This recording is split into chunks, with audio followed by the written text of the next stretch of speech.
நெல்லையில் மருத்துவ கழிவுகளை கொட்டிய புகாரில் ஏற்கனவே 4 பேர் கைது செய்யப்பட்டுள்ள நிலையில் மேலும் ஒருவர் சிக்கியுள்ளார்.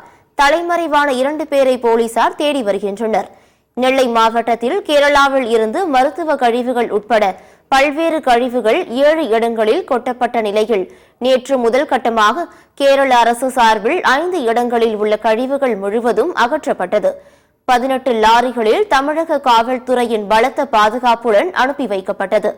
மேலும் இந்த கழிவுகள் கொட்டியது சம்பந்தமாக நெல்லை மாவட்டத்தில் சுத்தமல்லி, முக்கூடல், சீதப்பட்பநல்லூர், முன்னீர்பள்ளம் என 4 காவல் நிலையங்களில் 6 வழக்குகள் பதிவு செய்யப்பட்டு 5 பேர் கைது செய்யப்பட்டு சிறையில் அடைக்கப்பட்டுள்ளனர். கொண்டா நகரம் மற்றும் பழவூர் பகுதிகளில் கொட்டப்பட்ட கேரள மாநில மருத்துவ கழிவுகள் இன்று அகற்றப்படும் என நெல்லை மாவட்ட ஆட்சியர் கார்த்திகேயன் தெரிவித்துள்ளார்.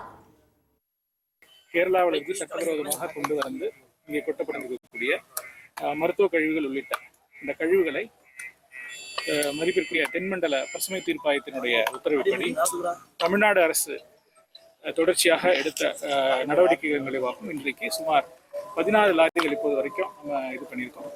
அதன் மூலமாக எடுத்து செல்வதற்கான நடவடிக்கைகள் இருக்கு. கேரளாவிலிருந்து சுமார் 50 அலுவலர்கள் கொண்ட ஒரு குழு பணியாளர்கள் எல்லாம் வந்திருக்காங்க. அவங்க எல்லா பகுதியிலும் முகாமிட்டு இந்த மருத்துவ கழிவுகளை முழுமையாக எங்கெங்கெல்லாம் இருக்கோ அந்த கழிவுகள் எல்லாம் எங்கெங்கெல்லாம் கொட்டப்பட்டிருக்கோ அது எல்லாத்தையும் எடுத்து